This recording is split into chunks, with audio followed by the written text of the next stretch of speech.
I was lucky enough to get flown out to Tokyo Game Show by Duet Night Abyss, and it was one of the most fun experiences I've ever had. Tokyo Game Show is one of the biggest gaming conventions in the entire world, with almost 300,000 people attending. I went there with my beautiful girlfriend Viv, and Unreal Dreamer and Rexland were also there for Duet Night Abyss. Day one in Tokyo started off pretty strong, to be honest. We touched down at Haneda Airport and started the day with a bit of shopping. Everywhere you go in Tokyo, there's so many stores with just merch galore. Some really cool limited things that you're never really gonna see in Europe. So I always feel like you just have to cop whatever you can when you're in Tokyo, basically. But we did arrive pretty late, so we took a long drive back to the hotel, checked in, settled down for the night, went for some amazing ramen, and got some pretty good rest. Day two started off when we decided to go to the anime because they were having this Genshin collab, which was really, really cool, actually. You get these cookies with different Natlan characters. They also do coasters, drinks, plenty of different stuff, and obviously me and Viv had to cop some Natlan cookies to eat the characters. Kenichi does taste pretty good. And at the local Pop Mart, they also had some really cool Genshin merch as well. These limited edition exclusive items, which are in these gacha boxes, and I just really wanted the Venti, and I got pretty lucky in the end by pulling it. It was very, very cool. Also, tons of Pokemon merch for the second channel. That is a separate video on its way, because I spent way too much money. But day three arrives, and we embark on our fantastic journey to Tokyo Game Show. And what a journey it was, man. And the first thing you see when you pull up the TGS is this massive Inferno Rider statue. It is absolutely incredible. And there were just so many people, man. So many people. It was one of the busiest conventions I've ever seen, but it was fairly well organized, so it didn't feel that bad. But we went to check out a ton of different booths. The Wuthering Waves booth had a really cool kind of thing going on where you could write a wish and fill out this passport with stamps and get some really cool merch. But it was finally time to head to the Duet Night Abyss stand. Like I say, I did get invited out by Duet Night Abyss, but their booth was one of the coolest at TGS, honestly. It was very, very cool to see. They had this huge hourglass in the back, and I met up with Unreal Dreamer and Rexland, and we got this tour of the booth and got to meet a lot of the staff, which was really cool.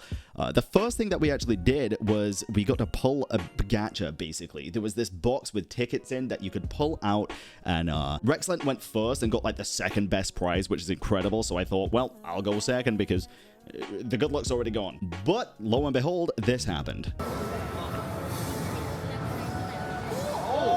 Big prize! It's the first prize. Yeah, what? Damn. What is it? First pull, by the way. First single pull. Nice. Oh,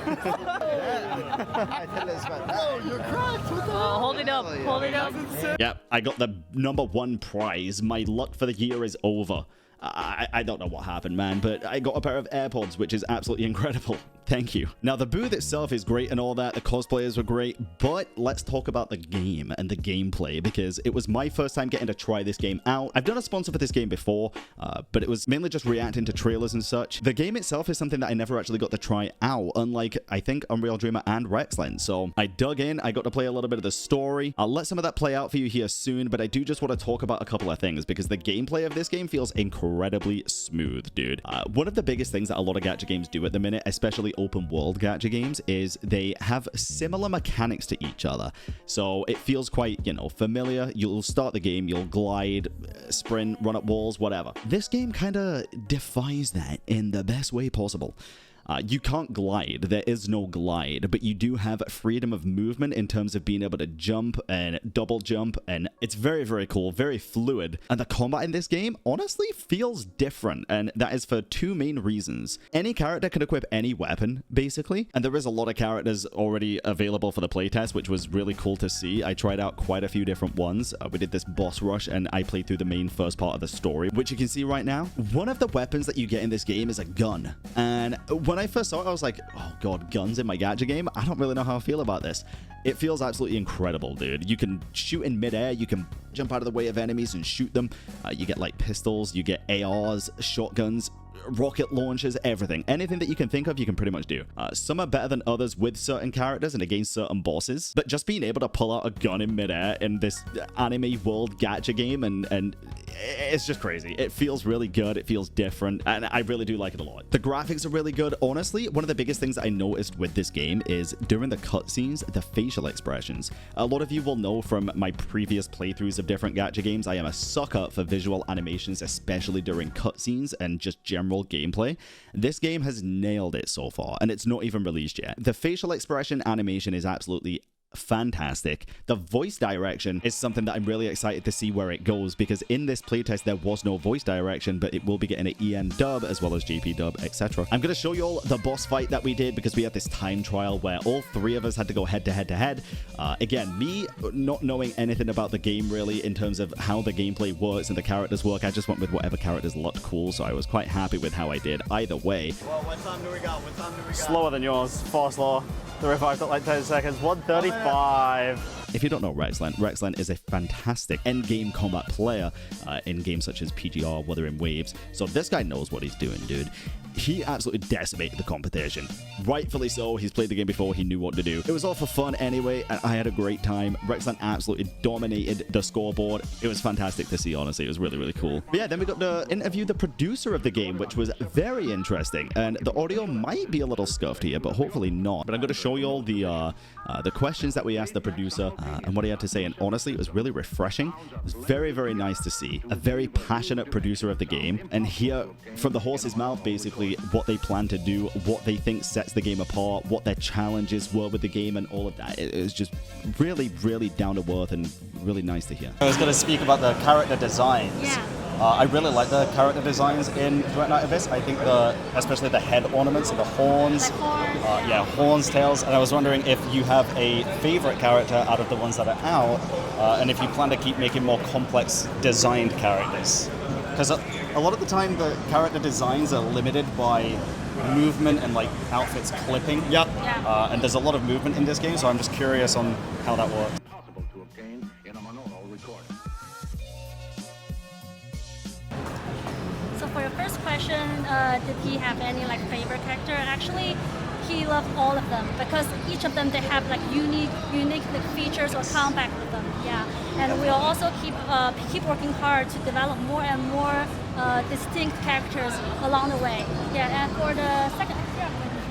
So in the future, we'll keep working on to provide, like to develop different kind of combat to make every character really unique, so that players can have like very different playing experiences when they're like playing using different characters. Yes, not only like for for example, you can see a lot of like alienated spine design or some really complex details in like biology, something like that. Yeah. We're adding more natural, like the element from the nature or something like that into the character design. Okay, I like that. I like that. I had one more question, and it was mainly, I don't know if you can say anything about this, but across a lot of different gacha games, some things like remain quite consistent, like pull rates and currency, like how much currency you can get and how much pulls cost. Is Duet Night Abyss going to do anything away from the like common ground for that, or is it do you feel like it's going to be streamlined into like what the current market usually is for gacha games, like 160 currency a pull or something like that? Basically, they couldn't tell us too much about the gacha system. Of course, the game's not even out yet, but they did say that the gear system is fixed stats, so you don't need to worry about things like high rolls and low rolls, which is fantastic. Thank you. Thank you. Thank you. Shall we take some photos and videos? Yeah? Yes, Let's do it. definitely.